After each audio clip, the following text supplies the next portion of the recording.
Bihar state, Bihar का अपना एक अलग ही रूल है। और मैंने ये पहली बार देखा है, जिस परीक्षा के फॉर्म की लास्ट डेट 25 अगस्त हो और उसकी परीक्षा 4 सितंबर से प्रारंभ हो रही हो। क्योंकि हर परीक्षा के लिए कम से कम 45 दिन का समय दिया जाता है जब डेट अनाउंस की जाती है परीक्षा की। लेकिन बिहार का एक अपना ही एक अलग रूल है। और जब हम बात करते हैं एक प्राइमरी टीचर की, जब बात करते हैं तो उसमें अक्सर यह होता है, केंद्र की भी जब बात करते हैं सीटेट होता है, फिर मेंस एग्जाम होता है। राजस्थान में भी रीट होता है, फिर मेंस एग्जाम होता है। लेकिन पीजीटी में यह रूल लागू नहीं होता। लेकिन बिहार का एक अपना अलग ही रूल है और बिहार ने इस रूल को पीजीटी में भी लागू कर दिया। जी हां, चलो ये एक अलग बात है। जी हां, लेकिन बड़ी बात यह है, अब इसका इतना कम समय बचा है, अब इसकी तैयारी कैसे की जाए। अक्सर छात्रों ने यह सपना देखा था, जो वैकेंसी 3-4 वर्ष में आ रही है, इसकी हम अच्छी तरीके से तैयारी करेंगे। और जो नए छात्र थे, उन्होंने ये सोचा भी होगा कि हम इसकी कोचिंग भी लेंगे, एक अच्छी तरीके से तैयारी करेंगे।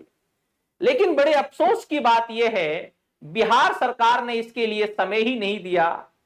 जब तक छात्र सिलेबस को अच्छी तरीके से समझ पाते, उससे पहले ही यह अनाउंस कर दिया गया कि आपकी जो परीक्षा है वो 4 सितंबर से प्रारंभ हो रही है। जी हां, तो अब हम बात करेंगे इतिहास की। अब जो ये आपकी इतिहास की जो परीक्षा है, जो आपकी 15 तारीख को होगी, जी हां, अब आपको में इसकी तैयारी कैसे करनी। पहली बात तो यह है, इसकी 15 यूनिट है। उसे देखा जाए तो यूनिट ज्यादा बड़ी नहीं है। जी हां, 15 यूनिट है, यूनिट ज्यादा बड़ी नहीं है। और यह भी सच है कि आप इसे 10 दिन में कंप्लीट भी कर सकते हैं। लेकिन हिम्मत और धैर्य रखकर आप तैयारी करें तो 10 दिन के अंदर आप इन्हें कंप्लीट भी कर सकते हैं। अब किसी बड़ी बुक्स पढ़ने का समय नहीं है। जितना हो सके एमसीक्यूज निकालिए टॉपिकों के। जो टॉपिक आपके सिलेबस में दे रखे हैं, तो उनके एमसीक्यू निकालने की आप कोशिश कीजिए, तभी आप एक तैयारी कर पाएंगे 10 दिन के अंदर, अन्यथा नहीं कर पाएंगे, क्योंकि समय बहुत कम है। जी हां, समय बहुत कम है। तो एमसीक्यू निकालिए। अगर आपके पास कोई वन लाइनर कोई बुक्स हो तो उससे आप पढ़िए जो वन लाइनर हो, क्योंकि अब ज्यादा डिटेल पढ़ने की जरूरत नहीं है, समय बहुत कम बचा है। जी हां, तो वन लाइनर बुक्स पढ़िए। और जो आपने पहले से पढ़ रखी है बुक्स, आपने एमए में पढ़ी है या ग्रेजुएशन में पढ़ी है, या आप नेट की तैयारी कर रहे थे उस समय आपने जो पढ़ी है बुक्स, तो उन बुक्स को आप पढ़िए। नई बुक्स बिल्कुल मत पढ़िए।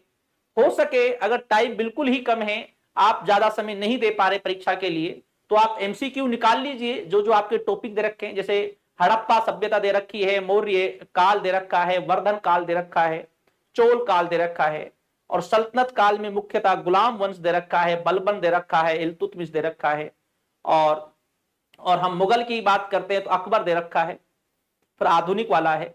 तो आप इनमें से जो टॉपिक जो दे रखे हैं, उन टॉपिकों को आप निकालने की कोशिश कीजिए, उनके एमसीक्यू निकालने की कोशिश कीजिए। वन लाइनर बुक्स पढ़िए आप, तो क्योंकि समय बहुत कम है तो ज्यादा आपको नहीं पढ़ना है। जी हाँ, तो बिहार का एक अपना ही एक अलग अलग रूल है, उसमें हम क्या ही कह सकते हैं।